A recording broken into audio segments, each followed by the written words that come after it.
here we are, guys.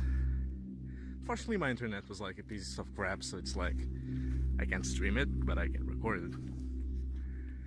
And I'm not too happy about this. I'll tell you that much. So this is the house. I don't know how well you guys can see that. There's a well over there. It's super creepy. Let's check it out.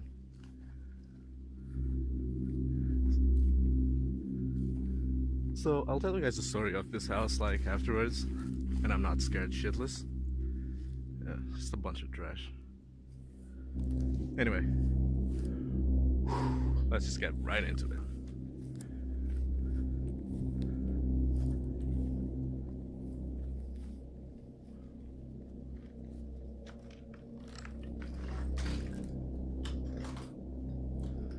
So as you can see, the house is pretty much torn apart.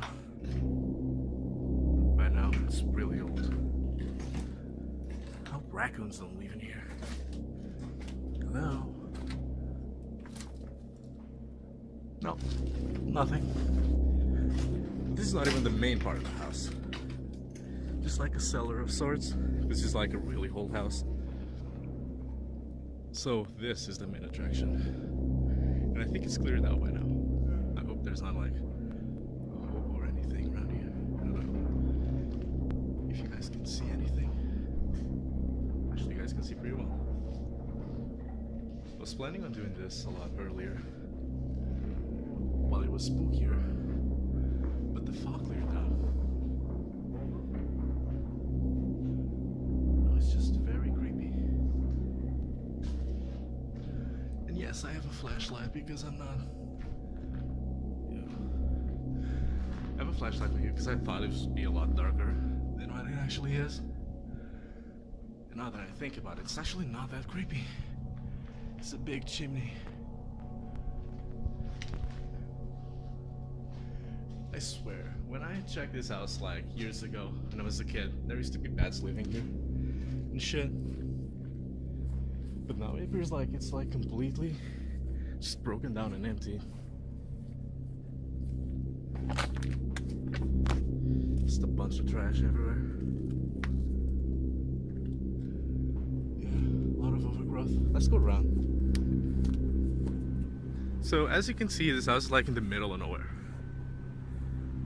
There's nothing around here except for like a dirt road, as you can see here, which leads deeper into the woods. And there's a reason why this house is like this. I guess I can tell the story now because I'm not scared anymore. So we're behind the house now. So this house was specifically made in the middle of nowhere, not for murders, but because of a painter that used to live here. Very old guy, like decades ago. That's the chimney. Yeah, there's nothing around here. Wait, what the fuck's that? There's more shit? Oh, telephone poles, cables. Seems like an outhouse.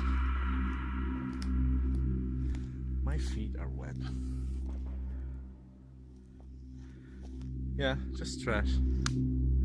Well, I guess I could sit down and tell you guys a story. Alright. So, this house was owned by a painter like tons and tons of years ago.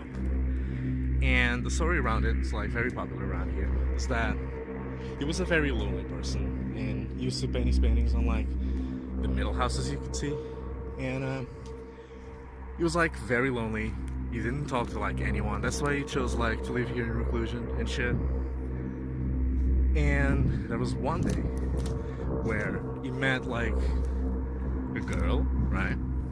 So shit, I keep stepping on twigs, dude. So he met a girl and he made a painting for her. And the thing is, like, he had a very particular style of painting. Graffiti. Oh, that's disgusting. I mean, it's a cricket, like, come over here. Anyway, so he had a very particular style of painting, right? It was very abstract. But because he wanted to impress the girl, he decided to. Okay, I should do this in the shade. Yeah, let's do it in the shade with this view right here. So he decided to make it in like a normal style for like a painter, like a portrait, like the Mona Lisa and shit. And the girl liked it, but like the critics that used to acclaim him for being like original and shit, they were like, "Oh, you changed your style just for a girl and shit. Like, we don't care anymore. You just changed your style for a girl. That means you're not a serious artist." And he got in kind of a depression, and like essentially he wasn't selling his paintings anymore because fame and shit was gone. So the girl dumped him. I know, really shitty. So the creepy part of the story is that like he had a maid, obviously, because he was an artist, and as an artist myself, we're very, very lazy. So he had a maid and shit, and like the story goes that he invited the girl over for like one last time, and he would like promise her that he would paint her in like his style, the abstract style, just to prove her that he was still a real artist and shit. And the story goes that he invited her over while the maid was not in doing her stuff, and he killed her and then killed himself. That's how the story goes, because the maid, when she came back, she saw like blood and shit. She didn't see any bodies, but she saw like blood on the paintings and shit. So she went to the police, and when the police came here, there was nothing. And apparently the maid like turned insane and shit, and eventually she died as well. So that's the story.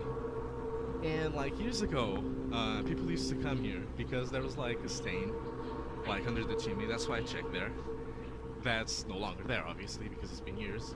And because there was a stain there, obviously because of like fires and shit, people believe that the guy killed himself, killed the girl, and then they just kind of disappeared because they're ghosts and shit. So that's how the story goes. Obviously I don't believe it. I explored it like with a friend like years ago, and there used to be bats hanging on the ceiling. That's why I brought a fucking metal spike because I'm not a bitch. Hold on. I brought a metal spike. Because, if it's like a normal vampire, I guess I could stab him in the heart. Not that they exist or anything. If it was like a gay vampire, I guess I could shove it up his butt. Whatever. So that's the story of the house. I guess I could show you the front again, because I've been in the shade for like so long. It's really sunny. Like when I left home, it was foggy. Eventually I figured it out, which is kind of annoying. I wanted it to be like creepy. It was very creepy when I left home. But that's the house, broken down. It's empty. There's no stencils, I think they're called. There's no more frames. Nothing at all. It was all empty like years ago. And that's the abandoned house in the middle of nowhere. I hope I don't get murdered. But that's it for this video, guys. Bye.